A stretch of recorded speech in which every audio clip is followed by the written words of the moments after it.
सोमवार व्रत की कथा। एक नगर में एक बहुत धनवान साहूकार रहता था, जिसके घर में धन की कमी नहीं थी, परंतु उसको एक बहुत बड़ा दुख था। उसके कोई पुत्र नहीं था। वह इसी चिंता में दिन रात लगा रहता। वह पुत्र की कामना के लिए प्रत्येक सोमवार को शिव जी का व्रत और पूजन किया करता था तथा सायंकाल को मंदिर में जाकर शिव जी के सामने दीपक जलाया करता था।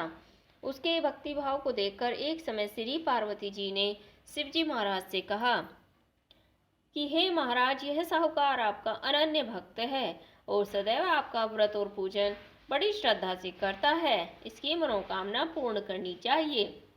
शिव जी ने कहा, हे पार्वती, यह संसार कर्म क्षेत्र है।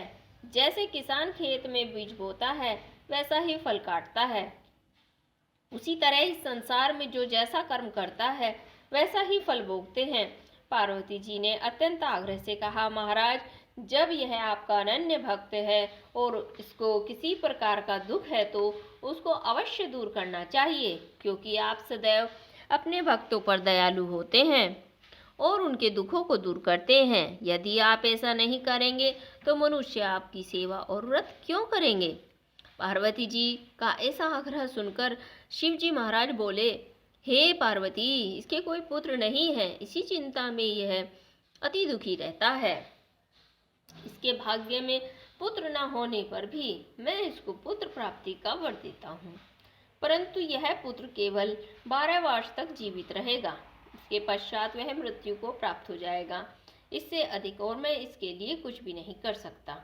यह सब बातें साहूकार सुन रहा था। इससे उसको न कुछ प्रसन्नता हुई और न ही दुख हुआ। वह पहले जैसा ही शिवजी महाराज का व्रत और पूजन करता रहा। कुछ काल व्यतीत हो जाने पर साहूकार की स्त्री गर्भवती हुई और 10वें महीने में उसके गर्भ से अति सुंदर पुत्र की प्राप्ति हुई। साहूकार के घर में बहुत खुशी मनाई गई, परंतु साहूकार ने उसकी केवल 12 वर्ष की आयु जानकर अधिक प्रसन्नता प्रकट नहीं की और न ही किसी को भेद ही बताया। जब वह बालक 11 वर्ष का हो गया और उस बालक की माता ने उसके पिता से विवाह आदि के लिए कहा, तो वह साहूकार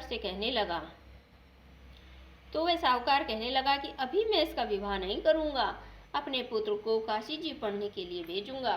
फिर साहूकार ने अपने साले अर्थात बालक के मामा को बुलाकर उसको बहुत सा धन देकर कहा, तुम इस बालक को काशी जी पढ़ने के लिए ले जाओ और रास्ते में जिस स्थान पर भी जाओ, यज्ञ तथा ब्राह्मणों को भोजन कराते हुए जाओ।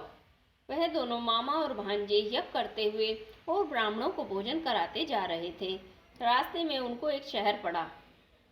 उस शहर में राजा की कन्या का विवाह था और दूसरे राजा का लड़का जो विवाह कराने के लिए बारात लेकर आया था, वह एक आंख से काना था। उसके पिता को इस बात की बड़ी चिंता थी कि कहीं वर को देखकर कन्या के माता पिता विवाह में किसी प्रकार की अड़चन पैदा न कर दें। इस कारण जब उसने अति सुंदर सेठ के लड़के को देखा तो मन में विचार किया कि क्यों न दरवाजे के समय इस लड़के से वर का काम चला लिया जाए। ऐसा विचार करके वर के पिता ने उस लड़के और मामा से बात की तो वे राजी हो गए। फिर उस लड़के को वर के कपड़े पहनाकर घोड़ी पर चढ़ाकर दरवाजे पर ले गए और सब कार्य प्रसन्नतापूर्ण हो गया। फिर वर के पिता ने सोचा, यदि विवाह कार्य भी लड़के से करा लिया जाए तो क्या बुराई है। ऐसा विचार करके लड़के और उसके मामा ने कहा, यदि आप फेरों और कन्यादान का काम भी करा देंगे तो आपकी बड़ी कृपा होगी और इसके बदले में मैं आपको बहुत सारा धन भी दूंगा। तो उन्होंने स्वीकार कर लिया और विवाह कार्य भी बहुत अच्छी तरह से संपन्न हो गया। परंतु जिस समय लड़का जाने लगा तो उसने राजकुमारी की चुंडी के पल्ले पर लिख दिया कि तुम्हारा विवाह मेरे साथ हुआ है, परंतु जिस राजकुमार के साथ तुमको भेजेंगे वह एक आंख से काना है और मैं काशी जी पढ़ने जा रहा हूँ। लड़के के जाने के पश्चात उस राजकुमारी ने जब चुंडी पर यह लिखा हुआ पाया तो उसने राजकुमार के साथ जाने से मना कर दिया और कहा, यह मेरा पति नहीं है, मेरा विवाह इसके साथ नहीं हुआ है, वह तो काशी जी पढ़ने गया है। राजकुमारी के माता पिता ने अपनी कन्या को विदा नहीं किया और बारात वापस चली गई।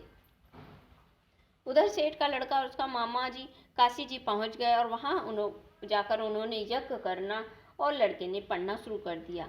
जब लड़के की आयु 12 वर्ष की हो गई उस दिन उन्होंने यज्ञ रचा रखा था।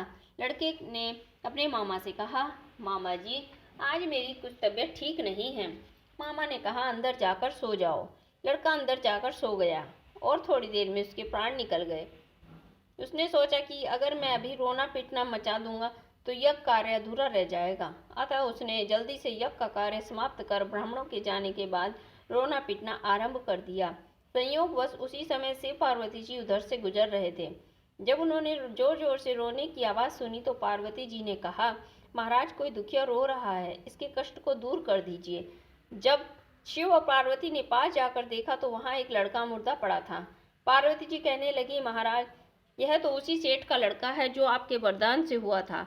शिव जी कहने लगे, हे पार्वती, इसकी इतनी ही आयु थी, यह भोग चुका है। तब पार्वती जी ने कहा, हे महाराज, इस बालक को और आयु दो, नहीं तो इसके माता पिता तड़प तड़प कर मर जाएंगे। पार्वती जी के बार बार आग्रह करने पर शिव जी ने उनको जीवन वरदान दिया और शिव जी महाराज की कृपा से लड़का जीवित हो गया। शिव जी और पार्वती कैलाश को चले गए।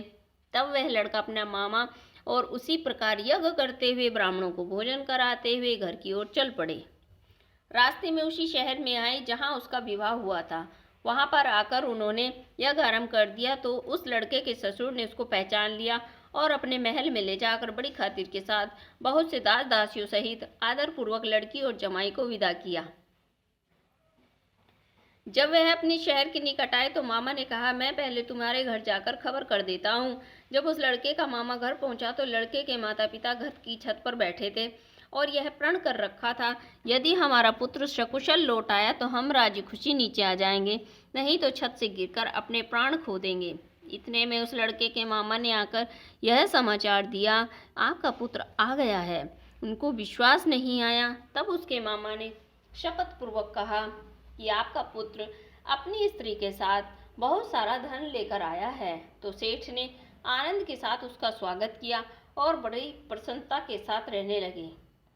इसी प्रकार से जो कोई भी सोमवार के व्रत को धारण करता है अथवा इस कथा को पढ़ता है या सुनता है, उसकी समस्त मनोकामनाएं पूर्ण हो जाती हैं। बोलो शिव पार्वती महाराज की जय हो।